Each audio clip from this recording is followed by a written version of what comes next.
مخاطبین از رسانه پشت ماجرای فیلم استاندار سابق یادتونه تیم زنه میگه که منم داشتونی رو های گلزار جابجا کرد. مخاطبین از رسانه پشت پرده، سلام.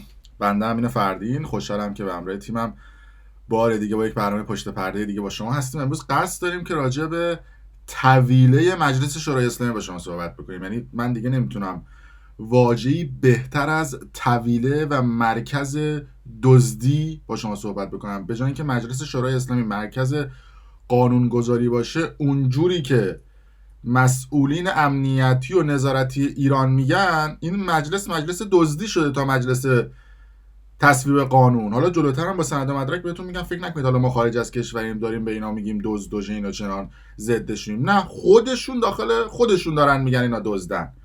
قبل از هر چیزی میخوام به شما بگم که یعنی یه سری آدم بی سواد، حراف، دل و دزد و نمیدونم دیگه چه واژه دیگه استفاده بکنم، رفتن تو مجلس. نمونهش آقای قاضی‌پور 2 دقیقه و 20 ثانیه توی صحن علنی مجلس فقط داد و بیداد کرده. یعنی من الان این 2 دقیقه و 20 ثانیه رو برای شما پخش میکنم. هر کسی فهمید موضوع صحبت‌های نماینده مجلس چیه، کامنت بذار، من شخصا بهش جایزه میدم. یعنی نماینده مجلس نگو بلا بگو. ببینید اصلا چی میگی، داغون، اصلا جفا رفته تو زبان و ادبیات فارسی و ضرب المثل و هر چیزی که هست. ببینید پیغمبر عظیم شهرستان گفته از گهواره تا گو طلب دانش. امیرالمومنین حیدر کرار فرموده حتی برای طلب علم به چین هم مسافرت کنید. طور افتخارترین کار شما دبیر هیئت دولت بوده. همکاران عزیز، همکاران محترم، نمایندگان هستن. مردم از صدا سیما میبینند که نمایندگان چطور هیئت رئیسه وظیفه‌ش آقای عباسی راهنمایی کنید دوستان به صندلی‌هاشون بنشینن. بفرمایید آقایان، بفرمایید. شما صحبتتون بفرمایید. آره اصلا نمیشه که آروحان دکان باز کرده. همکاران، ارتقاء زارگاه فعلی آموزش پرورش و تکامل تدریجیان به یک نهاد فراگیر حاکمیتی و تحقق اهداف بالای نظام نیازمند همراهی و همکاری همه اعضای آن، به ویژه معلمان زحمتکش و صبور است. آقای میرزایی 25 سال در نهضت بودن، هنوز بی سوادان در مملکت هر روز بیشتر بودن. ایشان که در نهضت موفق نبود، چرا میخواد آموزش پرشا به دست ایشان بسپارید؟ آموزش پرش مهمترین ارگان اصلی نظام است. جهانگیری عزیز، خودت وزیر میشدی، بعضی آموزش پرورش میشدی، تمام ساختار رو به کار میگید. نمایندگان بتن آقایان بزن آقای جهانگیری بشنوست. آقای روحانی که در رفت، جهانگیری تا گوش کند در هیئت دولت بگه نماینده محترم به کنار. آقای لارزانی بگید نماینده به کنار. دوستان به صندلیاتون مستقر باشید. بفرمایید دیگه. آقای نماینده که عقبت به ما کردید، به نماینده عزیز کن. بفرمایید به صندلی. همت به کنار. همکاران، این شأن منزلت نمایندگان است. آقای همتی نماینده سیمنان، کفری رو بگو آقای همتی تو پشتت به ناسک. بله دیگه، یعنی بلاییه برای خودش این نماینده مجلس. حالا خود کسایی که توی مجلسن میگن داداش یواشتر، آرومتر، این وحشی بازی چی، اصلا موضوع چیه، راجع به چی داری صحبت میکنی، چی کشیدی، ساقط چی بوده، اصلا معلوم نیست دیگه. بعد اینا میدونید دیگه قبل از انتخابات میرن تو مجلس فقط عربده میکشن. دیدید دیگه، مثلا تو مجلس میگن احسن اینجور صحبت ها هم میکنن. این عربده کشیدن ها فقط به خاطر رأیه. یعنی شما فکر نکنید به خاطر مردم. اگه به خاطر مردم بود وضعیت مملکت اینقدر داغون نمیشد و رو به گرونی و نمیدونم چیزای دیگه نمیرفت. یه حقوق بازنشسته میخوان تصویب بکنن، 4 سال تو مجلس هیچ غلطی نکردن. یه قلم قانونی که مثلا میخواستن تصویب بکنن، گفتم که 4 سال مثلا میخوان راجع به حقوق بازنشسته صحبت بکنن، یه همسان سازی حقوق بازنشسته رو عرضه نداشتن انجام بدن. مثلا تصویب کردن، رفته نمیدونم تو شورای نگهبان، یا قبل از اینکه بره تو شورای نگهبان دیدن آقا جیب خودشون پرپول نمیشه، به صرفه براش نیست، بازنشسته است دیگه، پیر افتاده تو خونه، آقا درک مثلا حقوق نگرفته. بذار اون جوونایی که ما میتونیم باشون ران طولابی بکنیم اونا حقوقشون بره بالا. یعنی یه حمایت از بازنشسته‌ها نکردن، از معلما نکردن توی مجلس، از کسایی که کارگرن زحمت کشن توی مجلس نکردن. بعد افتخارم میکنن نماینده مجلس. از اون طرف در طویله مجلس هر کسی هم، یعنی هر چیزی که اتفاق میفته پاس میده به لاریجانی، میگه آقای لاریجانی انگار ناظم مدرسه است، مثل بچه‌ها تو کودکستان. لاریجانی ببینین چی میگه، اصلا به نگاه کنید خودتون متوجه میشید. استرسات برسه. آقای دکتر لاریجانی، آقای دکتر شروع مدیریت میکنید. آقای عزیزی هر بوده برو کنار. آقای عزیزی بفرمایید. آقای عزیزی بفرمایید بنشین، مقصود شما نبودین. حالا این نماینده مجلس چجوری میشن وحشی میشن، چجوری میشن دلدوز میشن؟ به خاطر اینکه شکمشون سیره. وقتی نماینده مجلس شکمش سیر باشه و خبر از درد دل مردم گرسنه شهر نداشته باشه، خبر از فقر مردم نداشته باشه، اینجوری وحشی میشه و عربده میکشه. البته این گشنگی و سیری نماینده مجلس رو بازم من نمیگم اینو خود نماینده مجلس ضد خودشون میگن درست در روزی که داشت توی مجلس یه سری قانون ها تصویب میشد، توی همون رستوران مجلس 4 نمونه غذا رایگان سلف سرویس در اختیار نماینده مجلس گذاشته بودن کوف کنن. ببینید، یعنی خود مجلس همون روز که حرف میزدیم 4 نوع غذا میداد و سیستم باز، هر که هرچی میخواد برداره.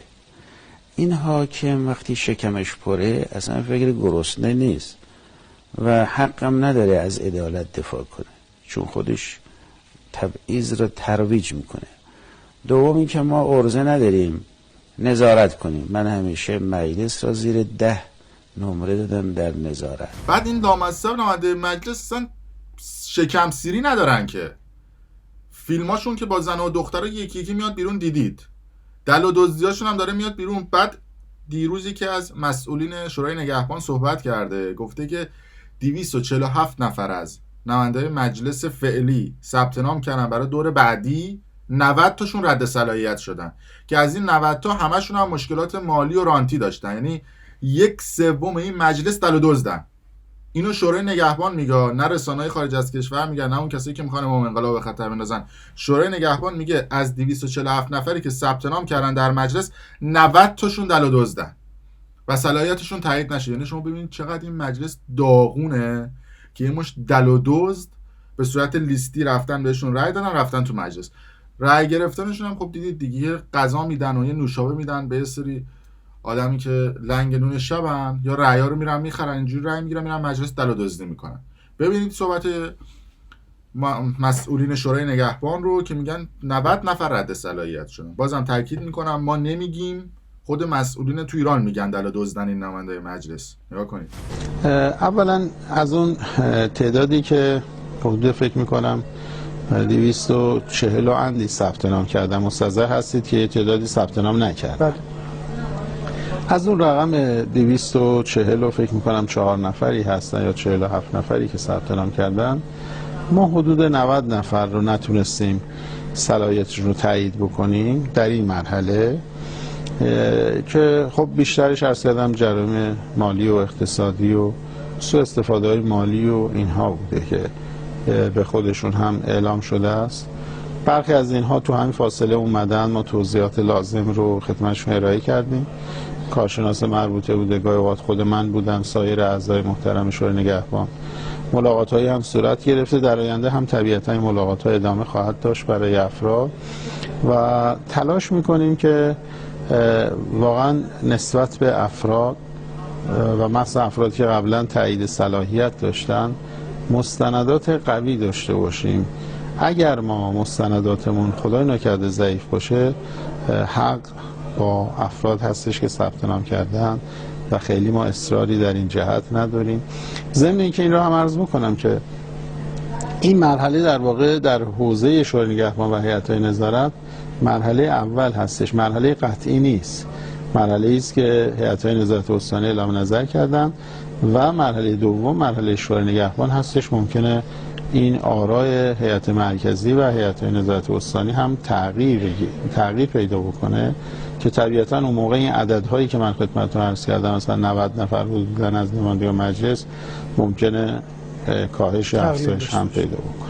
بله دیگه. حالا این نماینده مجلس چجوری میرن تو مجلس رأی میگیرن؟ نمونهش رو براتون مثال میزنم. آقای محمد عزیزی یه فیلم ازش داریم که قبل از انتخابات یعنی یه یقه جرم میداد، آدم قیافه‌شو میدید میگفت این 2 دقیقه دیگه شهید میشه.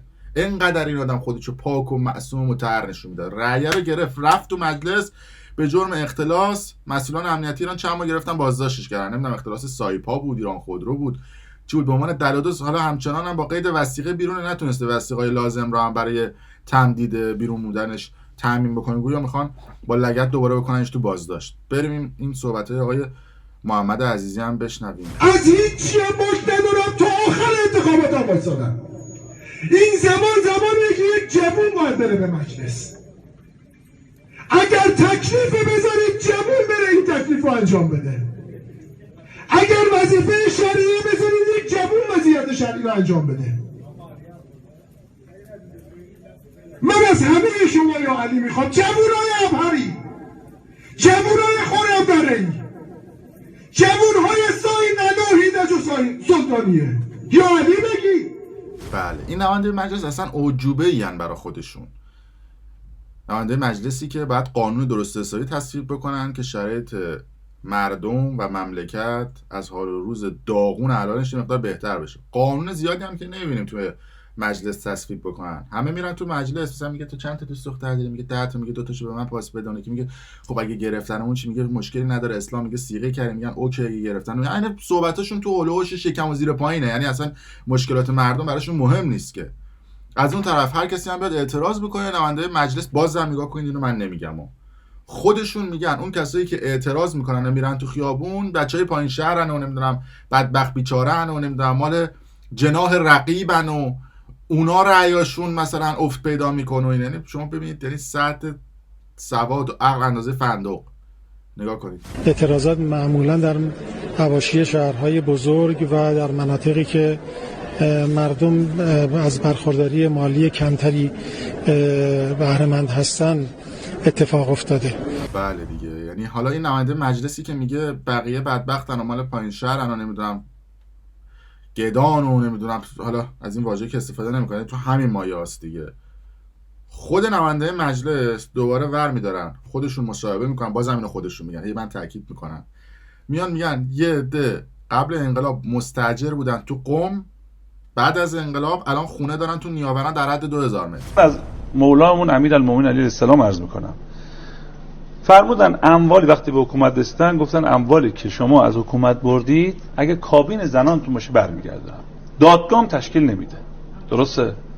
یا با اون وقتی که استاندارشون میفهمه استاندار بصره سر سفره اغنیاس اون و اشرافی میشینه برکنارش میکنه. درسته؟ بحث اینجاست که در بحث مسئولین حکومتی دیگه بحث دادگاهی، این که شما مال مردمه، مردم باید بالاخره دادگاه براشون تشکیل بشه، بالاخره اموال خصوصی اینا. ولی کسی که مدیر حکومت شد یک دفعه، ببخشید، وقتی نماینده مجلس میشه یا وزیر میشه یا هر مسئولیت دیگه تو این کشور گرفته، بعد از 4 سال با آلاف و علوفی میرسه، بالاخره یکی باید بگه آقا شما کجا بردید؟ سیستمی که تا امروز مریض بوده نتونسته اینو دست بیاره و به خاطر همین تو این مملکت شما اعلام میکنم وزیر 1000 میلیاردی. ما عرض می‌کنیم که از طریق این طرح میشه این کمیته بررسی کنه، بعد از 40 سال بعد از پیروزی انقلاب اسلامی مقامات تو این کشور بودن، عرض کنم بر اساس پدیده بالاخره این درهای چرخان که طرف رفته بخش خصوصی برگشت تو بخش دولتی، رفته بخش خصوصی، این که شما این غربیا بله تو غرب احزابی که ازشون اگر بیرون کسایی از احزابی پشتیبانی کنن برای رسیدن به قدرت، در اون طول مدتی که در قدرت هستن نمیتوانن عرض حضور شما که از اون حزب حمایت کنن یا قراردادی با اون حزب ببنده. یه واقعیتیه. ما بحث دنبال شفافیت هستیم. چرا اونجا نمیتونن؟ ببینید ما متأسفانه شفاف نیست. آفرین. شفاف نیست. ما باید تن بدیم. آفرین، ما باید تن بدیم به الزامات شفافیت. قبول دارم من که رد نمی‌کنم، من که قبول دارم اینو، ولی میخوام بگم که آیا فقط الان امروز شفافیت وجود نداره ما نیام رسیدگی کنیم به اموال کسایی که 1000 میلیارد بعضی انقلاب هیچی اشکال نداره، ولی این طرف میگه آقا من در قم مقابله با معلوله، مستاجر بودم قبل انقلاب، این مقابله با معلوله. نیاوران خونه 2000 متری داره. یعنی نگاه کنید مردم عادی رو مسخره میکنن، خودشون تا تونستن دلدوزی کردن، الان هم 90 نفرشون رد از صلاحیتشون. البته از دید من یعنی باید بیشتر از این رد صلاحیت میشن. آره یه عدهشون وصل بودن به یه جریان خاصی و رانت و لابی داشتن و نمیدونم دم یه عده رو دیدن تا تونستن صلاحیتشون تایید بشه. یعنی ببینید در این آشفته بازار مجلس که تو سر هر کدومشون میزنی یه اختلاس در میاد، یعنی نمیدونم یه زن صیغه‌ای در میاد، شما فکر می‌کنید مملکت درست میشه؟ یعنی مملکتی که باید قانون درست حسابی توش تصویب بشه و روش نظارت بشه. مثلا من مردم عادی میرم پیش نماینده مجلس میگم بیکارم، میگه اوکی به خاطر کارت کارخونه میزنم، میره توی مجلس کارخونه رو تصویب میکنه، میدنش وزیر، از اون طرف پوله رو که به عنوان مصوبه گرفتن میذارن تو جیب مبارک خودشون. نظارت هم با خودشونه دیگه، میگن نظارت کردیم که بره تو جیب مبارک خودمون. قبلا هم دیدیم دیگه، من زنگ زدم به نماینده مجلس، ویدیوش هم گذاشتم تو آرشیو هست دیگه، اصلا جوابگو نیستن. من هیچی، شما به عنوان مردم عادی زنگ بزنید به این نماینده مجلس، به کسی که رای داد، اگه جواب تلفنتون رو دادن ضبط کنید برای من بفرستید. به عنوان نماینده مردم هم تازه اینا اصطلاحاً هستن و چه اینا چه. بگذاریم. این هم داستان این طویله مجلس و نماینده مجلس بی‌ارزش بود که یعنی جمع بزنیم 10 تا قانون هم به نفع مردم تو این 4 سال گذشته، رو قبلش نمیگم، تصویب نکردن. یعنی هر چیزی هم بوده، یعنی مثلا اومدن توی مجلس گفتن خودروی هیبریدی مدلش میخوام به شما در دوزیشون بگم، مثلا گفتن خودروی هیبریدی و برقی باید توی مجلس تصویب بشه که ورودش مثلا آزاد بشه. بعد اومدن توی مجلس سخنرانی کردن آره ما به محیط زیست باید اهمیت بدیم، کشورمونه، مردممونه، آلودگی محیط زیست بعد جلوگیری بشه از آلوده شدنش، بعد حمایت بشه از محیط زیست. بعد تهش در اومده مثلا پسر خالش یا دختر خالش یا زن صیغه‌ایش واردات مثلا خودروی برقی داشته به کشور، رفته تو مجلس اینجوری سخنرانی کرده که فک و فامیل خودش رانتمون رو بگیرن، به جای اینکه بیاد بگه آقا اوکی ما می‌خوایم از محیط زیست حمایت بکنیم، این آلودگی خوزستان و کرمانشاه و ایلام و استان‌های غربی ایران بریم آقا یه حرکتی بزنیم گرد و غبار وارد کشور نشه. اینا رو که تصویب نمی‌کنن که هر چیزی که به فکر منافع خودشون باشه و رانت و لابی خودشون در میون باشه برام میان یک جوری یقه جر میدن، مثلا نگم براتون. به هر حال امیدوارم که این ویدیو رو به اشتراک بذارید همه دوستان ببینن، یعنی چه درب و داغونایی در حال حاضر تو مجلسه. مرسی که تا این لحظه با ما بودید، ممنون از شما.